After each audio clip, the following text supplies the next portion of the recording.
Hi, welcome to Kiran TV Prajayatra. మనం ప్రస్తుతం పొన్నాడ గ్రామంలో కొంతమంది యువకులతో మాట్లాడే ప్రయత్నం చేద్దాం. ఇవాళ పిఠాపురం నియోజకవర్గంలో పరిస్థితి ఎట్లా ఉంది? తెలుగుదేశం పార్టీ, జనసేన, బీజేపీ కలిసి ఉమ్మడిగా విజయం సాధించే అవకాశాలు ఎలా ఉన్నాయి? గతంలో వాళ్ళు ఏ పార్టీకి ఓట్లేశారు? ప్రస్తుతం ఏ రకంగా వాళ్ళు ఏ పార్టీకి ఓటు వేయాలనుకుంటున్నారు మాట్లాడదాం. సార్ నమస్కారం అండి అందరికీ.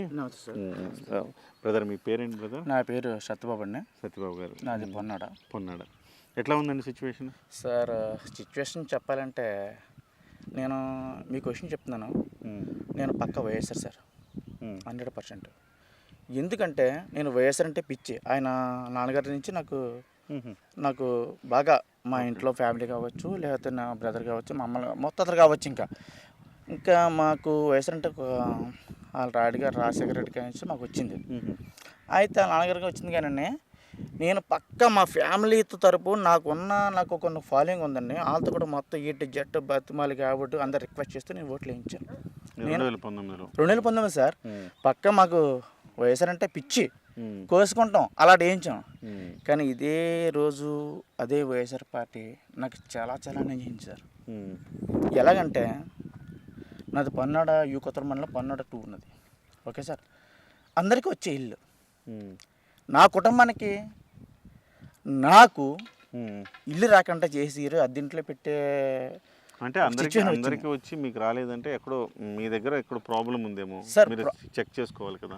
అంటే ఎవరికి రాకపోతేనేమో అది అసలు అందరి సమస్య.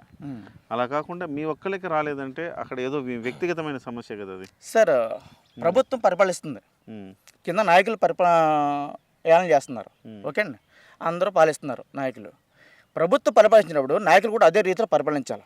ఓకే అండి. నాయకులు ఏం చేస్తున్నారో ఏం చేయట్లేదో మాకైతే అర్థం కావట్లేదు. కానీ మాకు వచ్చేది కొంత, రాబోయేది కొంత. కానీ కొంతమంది ఇందులో మా యవనస్థ కుర్రలు చాలామంది పొన్నాడులో చాలామంది మేము ఇల్లు రాకుండా ఉన్నాం. మాకున్న పొన్నాడు పంచాయతీకి మాకు వచ్చి 6 ఇల్లు. ఎలాగా?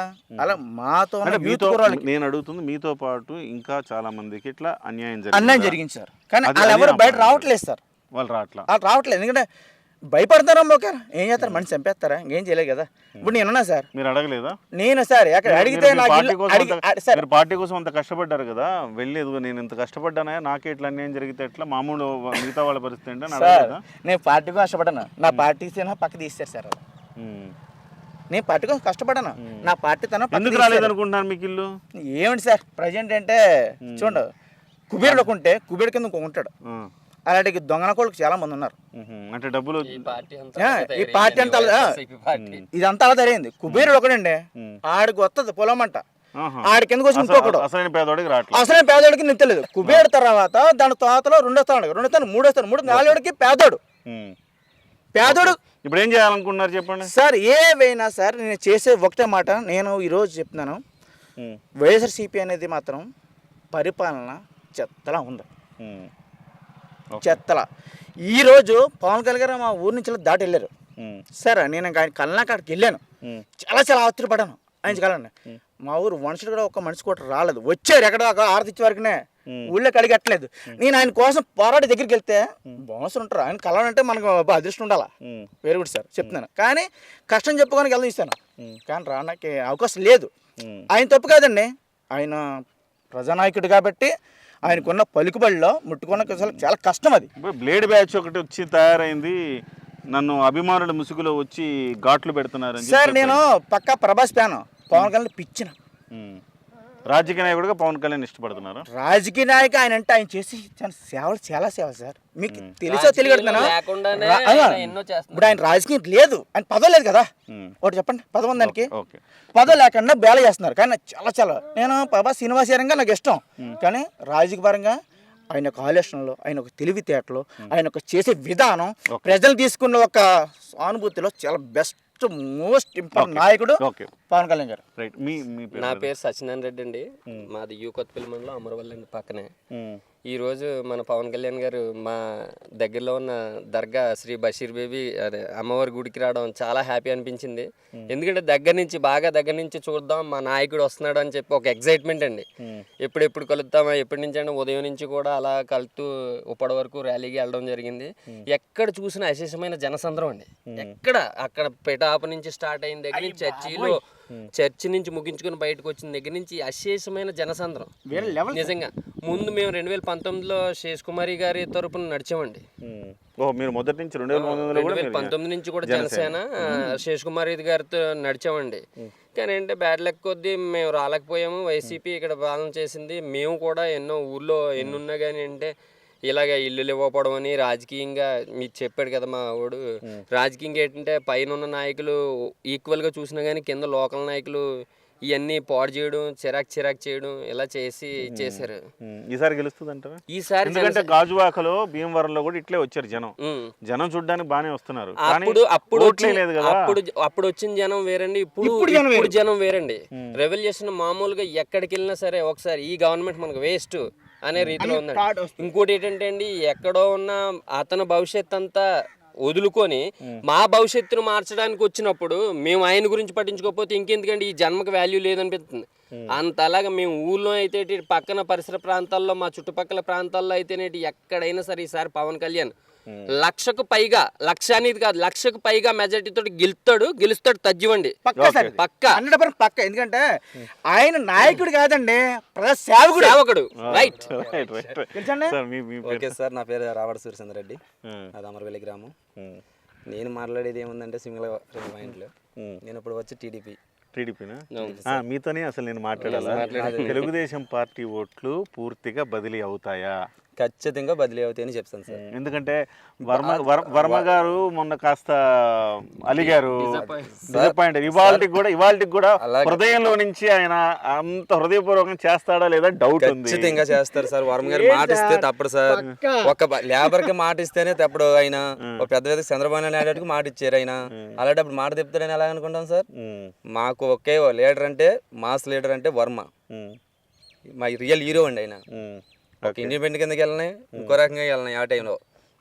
ఈసారి పవన్ కళ్యాణ్కి ఇక్కడ పోటీ చేయడం అనేది మాకు అదృష్టంగానే భావిస్తాం. భీమవరాన్ని పోటీ చేశారు, ఓడిపోయారని చెప్తున్నారు. గాజువాకలో పోటీ చేసి ఓడిపోయారని చెప్తున్నారు. అది ఎంత కారణాలు ఓడిపోయాడు? 3 పార్టీల వాళ్ళు ఓడిపోయారండి. అదే ఈ రోజు పొత్తుగా పవన్ కళ్యాణ్ ఓడిపోయాడు 2 దిక్కులో కూడా, ఓట్లు సీరిపోవడం వల్ల. అదేదో శశి కుమారి పోటీ చేస్తున్నా అప్పుడు 29,000 ఓట్లు పడ్డాయండి ఇక్కడ. ఆవిడెవరో తెలియదు ఇక్కడ. అలాంటిది ఆవిడకి 29,000 ఓట్లు పడ్డాయి. ఇవాళ పవన్ కళ్యాణ్కి వెళ్తారని చెప్పి క్వశ్చన్ అడగ అవసరం లేదు సార్, ఈజీ సార్. అది మాట్లాడే అవసరం లేదు పక్కగా. అంటే 1,00,000కు పైగా అనేది కంటే మెజార్టీ గురించి పిఠాపురం ఇప్పుడు జాతీయ స్థాయిలో పేరు వచ్చేస్తుంది. జాతీయ స్థాయిలో ఒకటి సార్ పిఠాపురం కాన్స్టిట్యున్సీకి తెచ్చుకోబోతున్నాం మేము. విషయం పక్కన పెడితే సార్, ఇప్పుడు వచ్చి ఈ కాన్స్టిట్యున్సీలో పిఠాపురం నియోజకవర్గంలో ఇలాంటి నాయకుడు ఎవరు పోటీ చేయలేదు. అంటే ఒక పార్టీ అధ్యక్షుడు సార్, ఈయన ఒక జనసేన పార్టీకి అధ్యక్షుడు. అలాంటి వ్యక్తి ఎవరు పోటీ చేయలేదు. ఇంకా రేపు పొద్దున ఫ్యూచర్లో కూడా ఇలాంటి అవకాశం మాకు అందరికీ రాదండి. మా ఓటర్లు అందరూ ఆలోచించవచ్చు, ఇది ఒక చరిత్ర. తర్వాత ఫ్యూచర్ అండి, మా పిల్లలు కూడా ఫ్యూచర్ ఇది. ఓకే, నాకు ఇంగ్లీష్ లో చెప్పడం రాలేదు. భవిష్యత్తు తరాలు సందర్భం అది సార్. విషయం మాట్లాడుతుంటే మనకు అభివృద్ధి కావాలనుకుంటే పవన్ గెలిపించుకోవాలండి. అంతే. సింగిల్ పాయింట్ 10 మాటలు మాట్లాడుకోవడం అనేది దీంట్లో అనవసరం అండి. తెలుగుదేశం వాళ్ళందరూ కంప్లీట్ 100% దీంట్లో కంప్లీట్ అండి. వర్మ గారి మాట మీద కట్టుబడి ఉంటామండి ప్రతి కాడి కత్త కొట్ట. ఓకే, ఈ రోజు మేము చెప్పే విషయం అదే sir. Okay sir, Varma party sir నాది. వర్మ చెప్పారండి పవన్ కళ్యాణ్ ఓటేయమని. ఖచ్చితంగా పవన్ కళ్యాణ్ పొత్తుకి కట్టుబడి ఉండాలి సార్. ఖచ్చితంగా ఏ పార్టీ అయినా, బీజేపీ అయినా, జనసేన అయినా, ఏదైనా. ఇప్పుడు జనసేనకి మేము ఇక్కడ ఫుల్గా సపోర్ట్ చేస్తేనే సార్, వేరే దిక్కుల టీడీపీ వాళ్ళు కూడా జనసేన సపోర్ట్ చేస్తారు సార్. మీరు వర్మ గారు మౌనం వెనక అంతరార్థం అడుగుతున్నారు కాబట్టి చెప్తున్నానండి. మా ఫ్రెండ్స్ అందరూ టీడీపీలో తిరిగినా కానీ ఈ అందరూ మాట్లాడుకుంటారండి. ఏంటంటే ఫస్ట్లో ఇలా సీట్ అనౌన్స్మెంట్ అయినప్పుడు కలివిళ్ళేంతనం ఎంత ఉందండి. కాకపోతే ఏంటంటే ఈ మొత్తం కూటమి అదే చంద్రబాబు నాయుడు గారితో మాట్లాడిన తర్వాత అంతా ఒక లెవెల్కి వచ్చిన తర్వాత అండి మొత్తం వర్మ గారు మొత్తం కింద ఉన్న నాయకులకి అందరికీ ఆదేశాలు ఇవ్వడం జరిగింది సార్. ఇప్పుడు నాకు మీరు తెలుగుదేశం చెప్పాలి. వర్మ గారికి సీట్ లేదు, పవన్ కళ్యాణ్ గారు నేను పోటీ చేస్తానని చెప్పేసిన తర్వాత వర్మ గారి అనుచరులు చాలా బూతులు తిట్టారు పవన్ కళ్యాణ్ గారిని. సార్, అది ఆడవాళ్ళు బూతులు తిట్టారు. సో ఇది చాలా హర్టింగ్ అంశం కదా ఇది. మీరు మీకు మంచి క్వశ్చన్ అడిగారు సార్. దీని మీద కొంచెం అట్టై ఉంటారు సార్. అంటే విషయం బూతులు అంటే కొద్దిగా అది వైఎస్ఆర్ కూడా కలిసి ఉండొచ్చు అండి అక్కడ మాట్లాడే విషయాల్లో. ఇక్కడ నేను టీడీపీని ఖచ్చితంగా చెప్పి వెళ్తున్నాను. నేను టీడీపీ ఎలాగని చెప్పి టీడీపీని తిడతాను ఇక్కడ. అది నేను టీడీపీని గ్యారెంటీ ఏంటి సార్? అది తిట్టిన వాళ్ళు అందరూ టీడీపీ వాళ్ళు అవ్వరు కదా. ఇప్పుడు తిట్టారు వైఎస్ఆర్ ట్రాప్ లో పడి తిట్టారు. అది ఖచ్చితంగా ఉంటుంది సార్. అది ఎక్కడైనా ఇప్పుడు పార్టీలో చూడట్లేదు కదా సార్. అదేనా వైఎస్ఆర్ టాప్ లో అన్న వాళ్ళు కొంతమంది ఉంటారు సార్. వరం గారు ఎవరిని తిట్టమని చెప్పలేదు సార్. మాకు డైరెక్ట్ గా ఫోన్ చేసి ఇది మన కుటుంబ విషయం పవన్ గారిని అనొద్దు. మేమందరూ కూడా పార్టీ ఆఫీస్ కాడికి వెళ్ళినప్పుడు ఆయన ఒకటే చెప్పాడు, ఇది మన కుటుంబం, తెలుగుదేశం అనేది తెలుగుదేశం కుటుంబం. ఈ రోజుతో పోయేది కదా జాతీయ పార్టీ తెలుగుదేశం అంటే. ఆ రకమైన పార్టీలో బలపడి ఉండాలని చెప్పేసి మాటపడి కట్టుబడి ఉన్నాం సార్. క్వశ్చన్ వద్దు, నాకు ఆన్సర్ చెప్తాను. Okay sir. సార్ ఇప్పుడు కళ్యాణ్ గారు తిట్టారు కదా, ప్రజెంట్ ఒక 100 మంది ప్రజెంట్ రన్ చేస్తున్నాం. అందులో ఒక 40 మంది 30 నకిలీ మనుషులు ఉంటారు సార్. ఓకే అండి. వాళ్ళు పంపితే వచ్చి డబ్బులు తీసుకుంటూ వచ్చే మనుషులు వాళ్ళు. ఓకే అండి. నిజాపరంగా నాయకంగా వచ్చిన మనుషులు మాత్రం ఎవడో మాట ఎత్తారు సార్. సార్ ఇంకో చిన్న విషయం సార్. పవన్ కళ్యాణ్ కాపులు ఎక్కువ ఓట్లు ఉన్నాయని చెప్పి ఇక్కడ పోటీ చేస్తున్నాడు వెళ్ళిపోయినారు. ఈ రోజుని క్యాస్ట్ ఫీలింగ్ ఏంటి సార్? నాకు అర్థం అవ్వలేదు. సూపర్ చెప్పారు. క్యాస్ట్ ఫీలింగ్ ఏంటి సార్? ఎవరు కోసినా వచ్చేది రక్తమే. క్యాస్ట్ దేనికి? కాపులు ఉంటేనే కాపులు పవన్ కళ్యాణ్ ఓటేస్తారండి? లేదు. రెడ్లు అందరూ ఓటేస్తేనే జగన్ ఓటేస్తారా? అలాగనుకుంటే జగన్కి రెడ్లే ఓటేస్తారండి? అది తప్పు సార్. కొంతమంది ఏమంటున్నారంటే ఇక్కడ పవన్ కళ్యాణ్ పోటీ చేయడానికి కారణం ఎక్కువగా కాపులు ఓటింగ్ ఉంది, 90,000 మంది ఉంది, అందువల్ల పవన్ కళ్యాణ్ ఇక్కడ వెళ్ళిపోబడి. అది తప్పు సార్. ఆయన పిఠాపురం ఫస్ట్ కొంటేనే ఒక మాట అన్నాడు సార్, పిఠాపురం పోటీ చేస్తానని. అది మిస్ అయింది. దేనివల్ల అయింది అనేది తెలియదు. ఆయన ఇష్టం లేదు. ఈ రోజు నుంచి చేస్తున్నాడు. మాకు మన అదృష్టంగా భావించాలి. అది ఖచ్చితంగా టీడీపీ కార్యకర్తగా కులాలకు అతీతంగా ఆయన కులాలని కలిపే సిద్ధాంతాన్ని నమ్ముతాడు. కానీ కొంతమంది చెప్తున్నారు కాపులు. అసలు ఎలక్షన్ అనేది నాకైతే మటుకు ఒకటేనండి. నాకు కులం అనేది ఉండదండి. 2 కులాలు, ఒకటి ఉన్నవాడు, ఒకటి లేనివాడు. సో 2 క్లారిటీలు ఇక్కడ. ఒకటి ఏంటంటే వీళ్ళిద్దరు కూడా, మీ పేరేమన్నారు? సూర్యచంద్రారెడ్డి, సూర్యచంద్రారెడ్డి, సత్యనారాయణ రెడ్డి. సో ఇవాళ మనకు ఒక తార్కాణం. ఈ కేవలం ఒక కులమే ఓటేస్తే ఏ నాయకుడు గెలవడు. వాస్తవం అది. పవన్ కళ్యాణ్ గారిని ఇంతకుముందు కూడా చెప్పా, ఇప్పుడు చెప్తున్నా, అన్ని కులాలను కలిపే సిద్ధాంతంలో భాగంగా పవన్ కళ్యాణ్ సోషల్ ఇంజనీరింగ్ కోసం కృషి చేస్తున్నాడు. అలాంటి వ్యక్తికి ఇవాళ ఇలాగ అందరూ అన్ని కులాల వాళ్ళ మద్దతు ప్రకటించి కులరహితంగా ఆయన గెలిపించుకుంటామని చెప్పడం ఇది ఒక శుభ పరిణామం అని చెప్పారు. రాష్ట్రం అంతా కూడా బ్రదర్ చాలా బాగా చెప్పాడు. కులాలు మతాలు కాదు, మంచి మనిషిని మంచి పార్టీని ఎన్నుకోవాలి అనేది చెప్పారు, కులాలకు అతీతంగా. సో చాలా మంచి మాట చెప్పారు బ్రదర్. Thank you. మేము అందరం కులాలతో మాకు సంబంధం లేదు సార్. ఇక మా శైలి చూడండి, అన్ని కలితే మాకు జనసేన పవన్ కళ్యాణ్ గెలుపు కోసం గెలిపిస్తాం. Very good brother, very good brother. Ponnada నుంచి Kiran TV Prajayatra special report.